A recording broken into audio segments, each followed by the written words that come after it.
Greetings, I'm Pillar Nexus Dancing Gladiator, and today I'm doing Watch Me Play It Solo.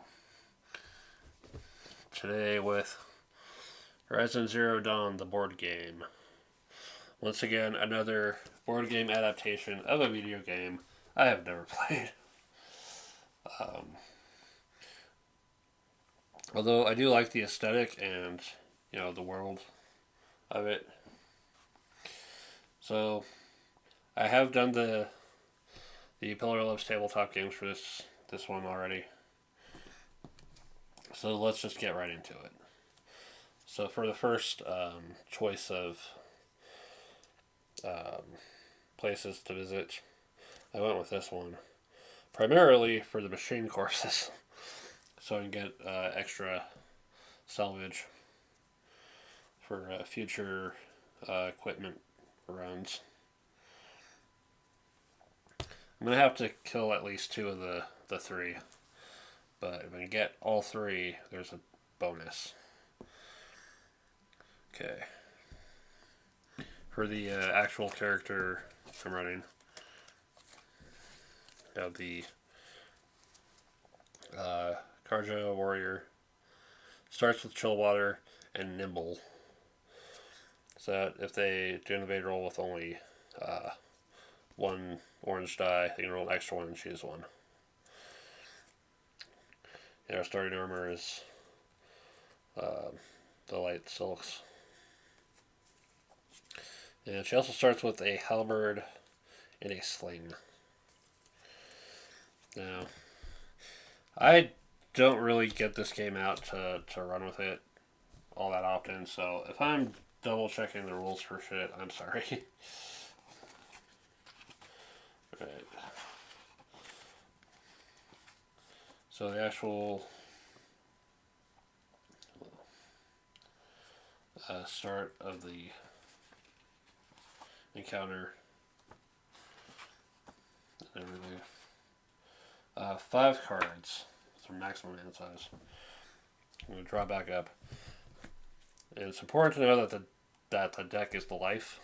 So if I get if in taking damage I'll discard from the deck or my hand.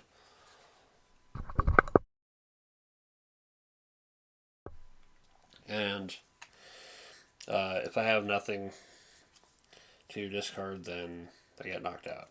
With only one hero in play, getting knocked out means that's it for the encounter. I don't want to fail this the first encounter because that would be dumb.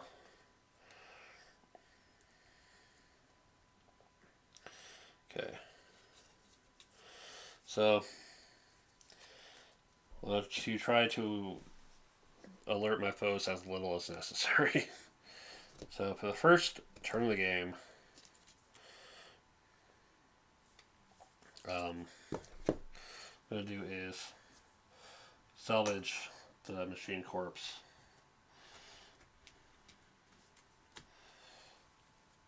Get some extra salvage. We pull 2 sparkers and a machine heart. This hunter gains 2 glory points and discards the card. If the card was not drawn after killing an enemy, discard it without effect. Okay. Yeah, I didn't bother gaining the glory points because, one, I'll just put the enemy next to the card if I've defeated them. So, second action, sneak. We sneak into tall grass, and at the start of the enemy activation, they don't realize I'm there. So, Watcher will move, and Strider will move. Okay. Want to make absolutely sure I knock them, get somebody before they leave. Alright. Okay, I can discard cards and draw back up to 5 if I want to. But I'm not going to.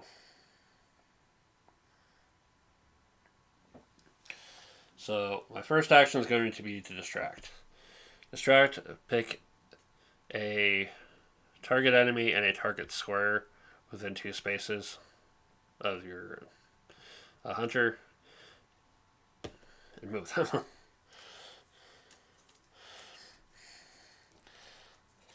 So second action is going to be with Silent Strike.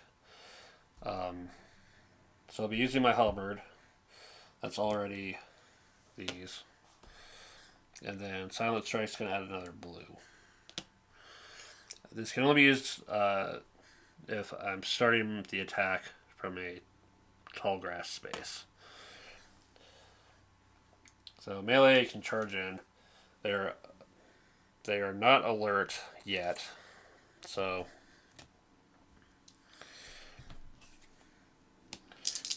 in case of hurdle. So this will completely ignore their defense. They've got nothing I can tear off of them for extra effect. Yeah, they're very, very much dead. Okay, so there's one. There's one down, one to go. Okay. And that one was worth 1 salvage. Hopefully it doesn't come back up. Chill water. Alright. So, in return, they have not been alerted.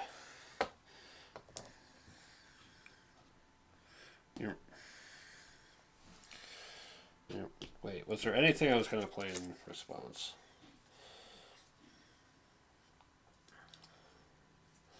No. I have hit and run, but that's alright. The thing is, if I sprint, even if I go into tall grass, they're going to realize, hey, there's someone moving too fast. So they move, draw back up to 5. Anatomical precision. After this hunter makes an attack, they can reduce the damage inflicted by 1 to draw 2. To keep 1, discard the other. Okay. Oh, yeah, that should be discarded. If necessary, I can craft and get stuff back, but it's giving them more time to get away. So let's not do that. Gonna sneak. I say very loudly. And then we're going to sling, range of 2. And then I have to use an ammo card with the sling. So freeze bomb. Okay. Orange die, black die, which is either crit or nothing. You can discard chill water to inflict freeze, which will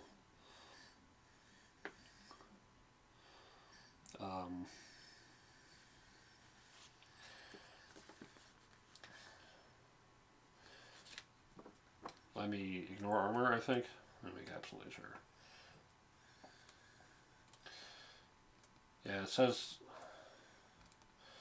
yeah, position freeze. Means freeze, hunter ignores armor. Okay. So it basically means it's permanently getting a jump on them.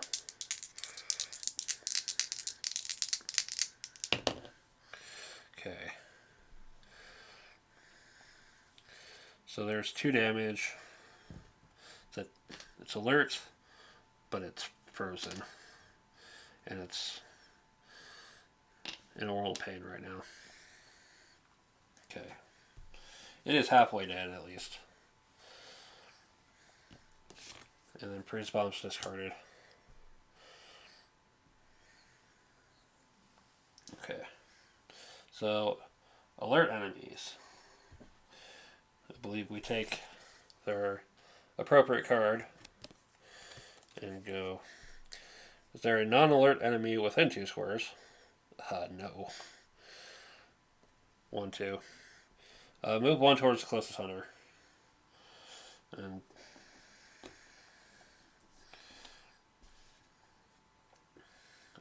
attack. There's There's no attack to be made. Because I don't think the enemy gets to charge in on their melee. Alright. And then the Strider moves along. Okay. So draw back up.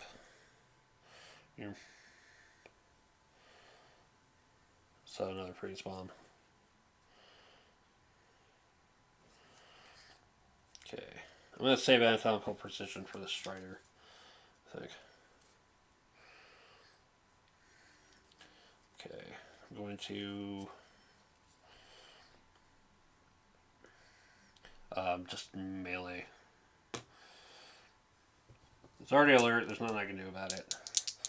Just finish the poor bastard off. There's 3. That's very, very dead. Alright. So I've accomplished what I needed to do for this encounter. Oh, wait. First, let's draw the salvage and make sure it doesn't come back to life. Ancient Vessel. This hunter may discard this card at the start of the merchant step to visit a different level of merchant. Who?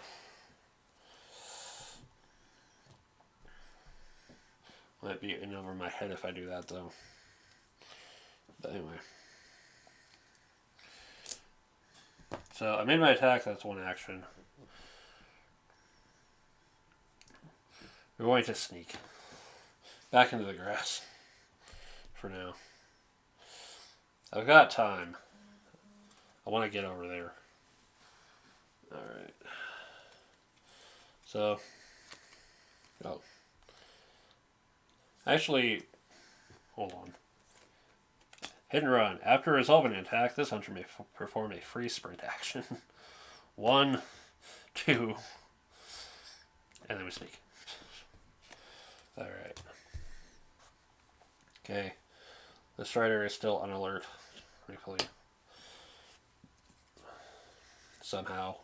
It's like, how did it not notice the Watcher? 2 Watchers get completely obliterated. Who knows? Alright.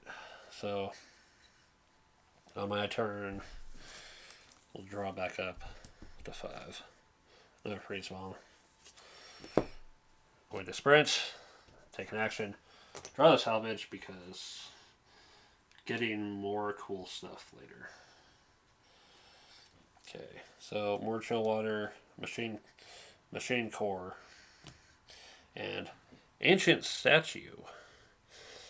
Discard this card during the merchant step to reveal the top 3 cards from the merchant deck, and purchase one of them at a cost of 1 scrap. Once this has been resolved, shuffle the other cards back into the deck. Alright. Finding all the ancient stuff. The Strider is still unaware. Can I get back to him in time?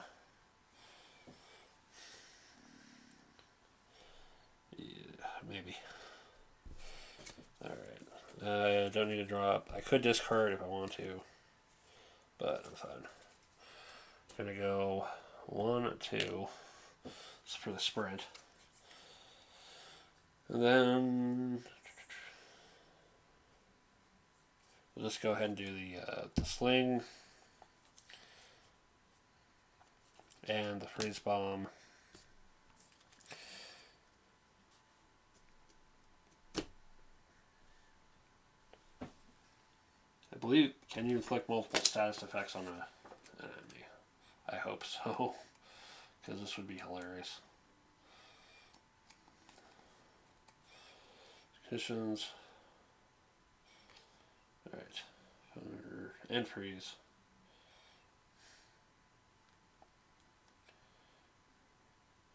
Yeah. Alright. So, we're going to aim very specifically at the blaze container.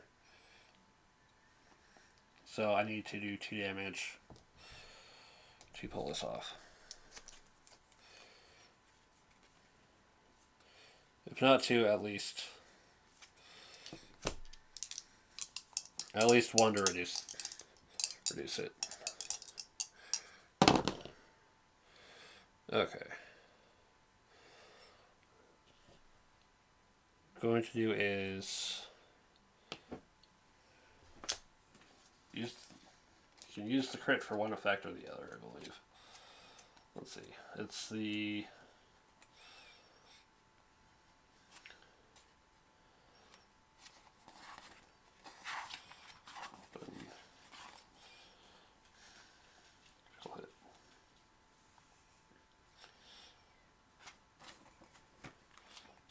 I believe if you have multiple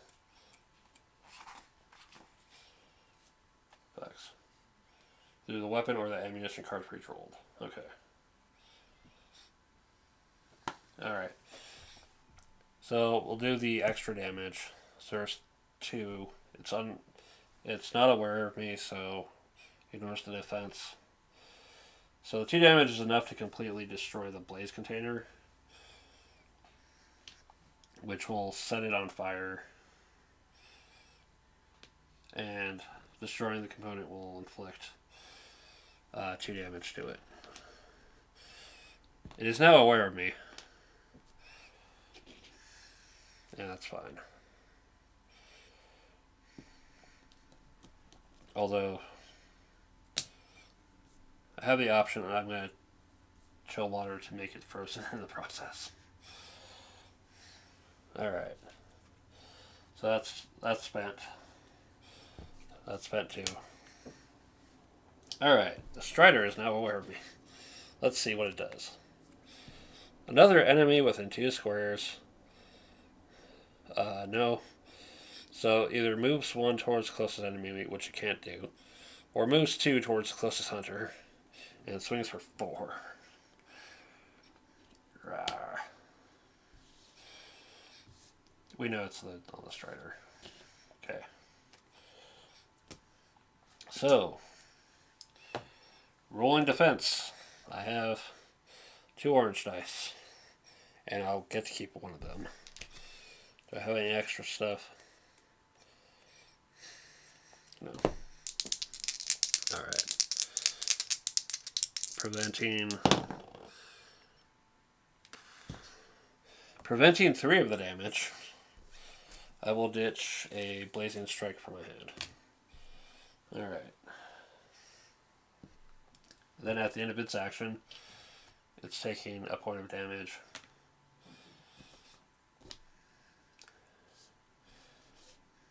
Okay. Start of my turn, draw back up. Okay. So we'll do the melee attack, because we're already there. And Blazing Strike. The target is suffering a condition at the start of its attack. Inflict an additional 2 damage. Orange and blue. Roll them. So there's 1, 2, 3. Will be enough to kill it. But after this hunter makes an attack that can reduce the damage inflicted by 1, to draw 2 cards from the salvage deck, keep 1 and discard the other. It is currently 1 damage away from death. And it's no longer frozen. Let's see what I get. Blaze or metal shards. Well, blaze, of course. Okay. Second action.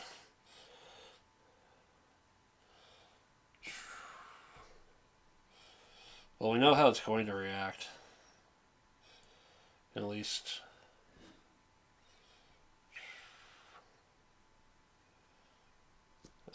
craft. Can it craft when I'm in the same space as an enemy? There's a question.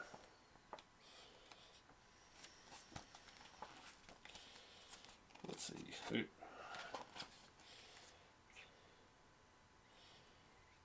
Yeah, doesn't say otherwise. Screw it. Craft just to be on the safe side. Or, wait a minute, that's dumb. Can I ranged attack someone in my own space?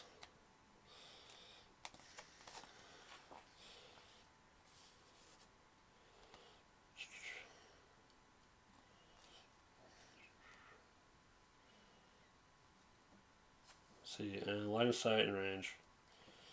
Ammunition, dice, rules. I mean, as long as you have ammo, just kind of take a bit of a slight step back. And then freeze bomb.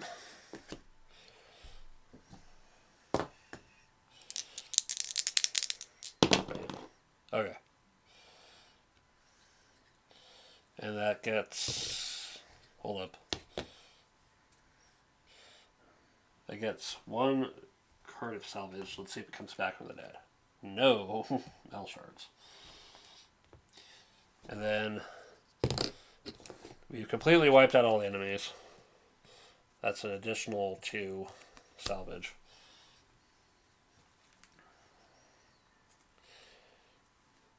So, metal shards.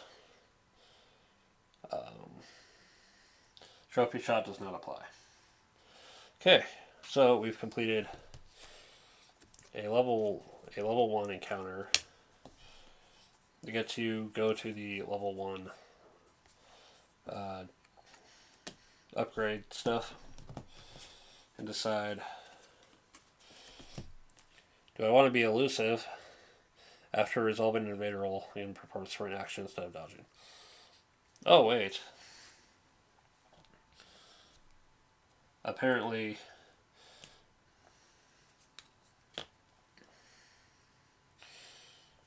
okay, so I fucked up a little bit, but I don't think it's enough to really make too much of a difference.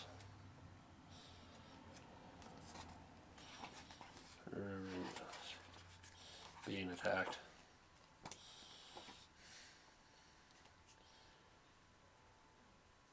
After a player has resolved how much damage they suffer, they can dodge by moving to an adjacent square. They must dodge. So I'd probably end up here, at which point I'd step forward and attack anyway. So that's fine. So elusive to sprint instead of just simply dodging. Or prideful to discard a glory point to reroll an attack, so I might need him after all.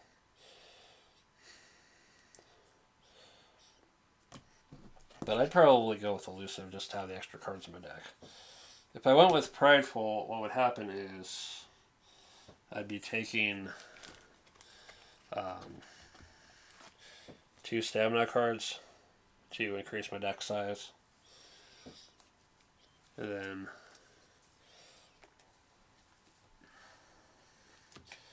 but either way, whatever new stuff I get,